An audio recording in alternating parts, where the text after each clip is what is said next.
कृष्ण जन्माष्टमी कब है और इसका कब व्रत कर पाएंगे और क्या शुभ मुहूर्त है? पंडित मनोत्पल झा का हर हर महादेव। नाम ही है कृष्ण जन्माष्टमी। अष्टमी पहले से इसमें लगा हुआ है, तो जब भी यह व्रत होगा तो अष्टमी को होगा। तो कौन सा अष्टमी? तो भादव महीना कृष्ण पक्ष के अष्टमी तिथि को ये कृष्ण जन्माष्टमी मनाया जाता है, क्योंकि इस दिन भगवान कृष्ण का जन्म हुआ था पृथ्वी पर। भगवान कृष्ण जो है विष्णु अवतार के बाद कृष्णा अवतार में जन्म लिए। ये विष्णु का ही एक अवतार है, जिसे कृष्णा अवतार कहा जाता है। वैसे तो भगवान कृष्ण का जो इस बार जन्मदिन मनाया जाएगा वो 6 तारीख को मनाया जाएगा, क्योंकि 6 तारीख को रात्रि 8:06 के बाद अष्टमी का प्रवेश हो जाता है और 7 सितंबर 2023 तक 7:59 तक अष्टमी रहेगा। तो भगवान का जो जन्म जो होगा वो 6 तारीख को ही होगा, अर्थात 6 सितंबर 2023। भगवान श्री कृष्ण का जन्म रात्रि में हुआ था 12 बजे के बाद इसी दिन। तो 12 बजे की रात का जब रोहिणी नक्षत्र प्रवेश हुआ था, तो 8:06 के बाद रोहिणी नक्षत्र प्रवेश होता है और मध्य रात्रि में भगवान कृष्ण का जन्म हुआ था।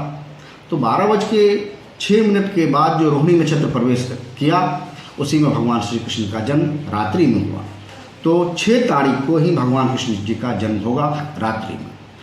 जो मूर्ति का स्थापना करते हैं, जो पूजा पाठ करते हैं, पंडित हो या कोई अपने घर में पूजा पाठ करते हैं, मूर्ति की स्थापना करते हैं, उन्हें 6 तारीख को ही अपना उपवास रखना पड़ेगा और वो भी सुबह से ही रखनी पड़ेगी, क्योंकि वह मूर्ति पूजा रात्रि में करेंगे और जन्माष्टमी का जन्म का महोत्सव मनाएंगे। और 6 तारीख को जो व्रती हैं वो 6 तारीख को व्रती नहीं मनाएंगे, वो 7 तारीख को मनाएंगे। जो स्थापना, फिर से समझ लीजिए, जो कृष्ण का मूर्ति का स्थापना कर रहे हैं, जो पंडित हो या कोई घर के गृहस्थ जीवन में जो रह करके स्थापना कर रहे हैं, मूर्ति बैठा रहे हैं, वो 6 तारीख को ही व्रत रखना शुरू कर देंगे और 7 तारीख तक उनका व्रत रहेगा।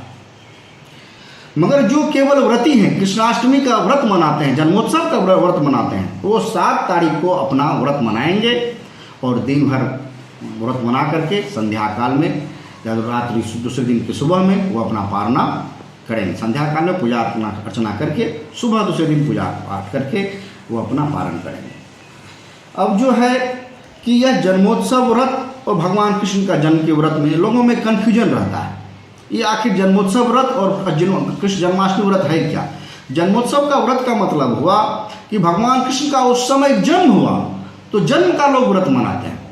जब अष्टमी का व्रत का मनाते हैं तो अष्टमी जिसका उदय उसकी वंदना, तो दूसरे दिन उदय हो रहा है अष्टमी का, तो उस दिन जन्माष्टमी का व्रत मनाया गया। इसलिए उस दिन जो दिन भर जो है, रात भर जो है, आप जन्माष्टमी का व्रत कर सकते हैं।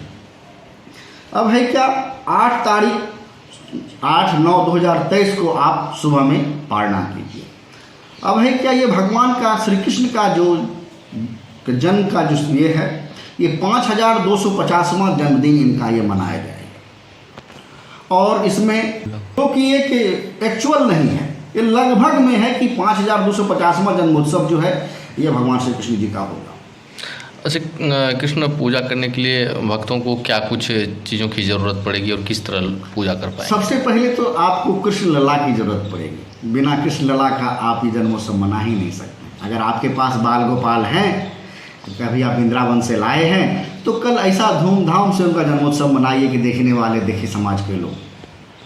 और इसके साथ साथ अगर किन्हीं के गांव में कृष्ण जन्माष्टमी का मूर्ति बैठता है तो आप वहां पर जा कर के अपना पूजा अर्चना कर सकते हैं। व्रत रह करके वहां पर जा करके अपना फूल, बेलपत्र, तुलसी, दुर्वा, जितने भी पूजा के सामग्री हैं, इसके साथ साथ कुछ वस्त्र ले जाएं कृष्ण लला के लिए, लड्डू ले जाएं कृष्ण लला के लिए, और जो भोग सामग्री है वो ले जाएं कृष्ण लला के लिए। और भी अगर आप ले जाना चाहते हैं तो एक पालना ले जाइए। पालना भगवान कृष्ण के यहाँ जाकर पहुँचा दीजिए, प्रभु इस पालने में मुझे आपके जैसा एक बालक चाहिए और मेरा गोद भरा है, इससे आपका आंगन हमारे यहाँ खेले।